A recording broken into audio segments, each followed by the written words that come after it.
From the highest of 7 hills in Florida's capital city, covering every corner of the Big Bend, this is the award-winning News 20 at 5 Live. An abandoned vehicle is leaving officers searching for answers. Welcome to the special edition of News 20 at 5. I'm Donovan Long. It's not business as usual on Bicycle Road. Police blocked off a section of the side road off of Bluntstown Street Thursday night as investigators continued to survey the scene. Multimedia journalist Brittany Collins was there gathering details. At 4:30 p.m., the Tallahassee Police Department responded to a traffic call. Upon arrival, they say they found an abandoned vehicle with the deceased body in the area. Now, the crime scene behind me is blocked off with yellow tape and is still under investigation. For News 20 at 5, I'm Brittany Collins. TPD has not publicly identified the body or released any additional information surrounding the investigation. And according to the Rape Abuse Incest National Network, every 2 minutes an American is sexually assaulted. Multimedia journalist Gabrielle Dawkins has more on the story. According to the worldwide sexual assault statistics, 1 in 3 American women will be sexually abused during their lifetime. Derkia Thomas was sexually assaulted on her 19th birthday and was raped about 3 years later. Her first attack happened a few years ago, and along with a group of friends, she went to a fraternity house where she met her alleged attacker and was befriended by him through a friend who she trusted. The attacker was a fraternity member. He's like, no, chill, it's your birthday. I got something for you. I was like, no, I don't want what you're trying to give me. She described the explicit scene as being dragged into the bathroom with the door locked behind her and that fraternity member taking off her undergarments. Trying to scream, but no one could hear me because they were playing music outside. She dealt with seeing her attacker's face on campus, and she described his attitude towards her as being nonchalant and unapologetic.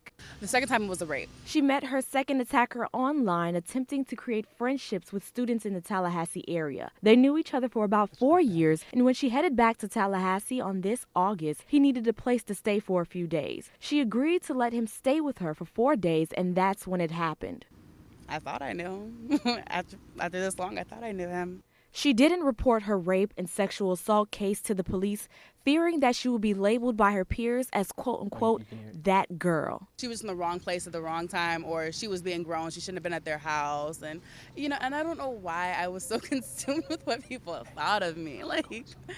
Because I probably wasn't the only girl that he's done that to. She copes with the attacks by confiding in her close friends and her cousin. And although she received an apology from her rapist this week, she wants to be able to be unmoved by the situation. She asks that those who have been attacked speak up. By not saying how your life was put in danger, you could be causing someone else's life to be put in danger. Victims of sexual assault are 3 times more likely to suffer depression, 4 times more likely to commit suicide, and 26 times more likely to abuse drugs. Jessica Pinto, the Training and Community Education Program Director at the Refuge House, says that in the 2013 and 2014 fiscal year, they've helped 1,200 sexual violence victims in 8 counties. And go through all these questions.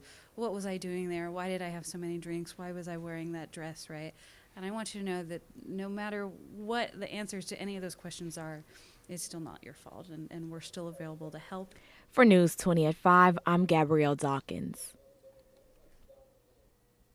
And 2/3 of victims know their attackers. For more information on how to stay safe, visit RAIN.org. And independent voters are leading left in the gubernatorial horse race between Florida Governor Rick Scott and challenger Charlie Crist. The latest Quinnipiac University poll shows that Crist has a narrow lead over Scott with 43% of the vote, 3 percentage points over Scott. According to Quinnipiac, also 90% of voters who name a candidate say their mind is made up, while the remaining 10% say they could change their minds. And as October comes to a close, so does early voting. Multimedia journalist Brianna McGregor joins us live in the studio with an update. Brianna?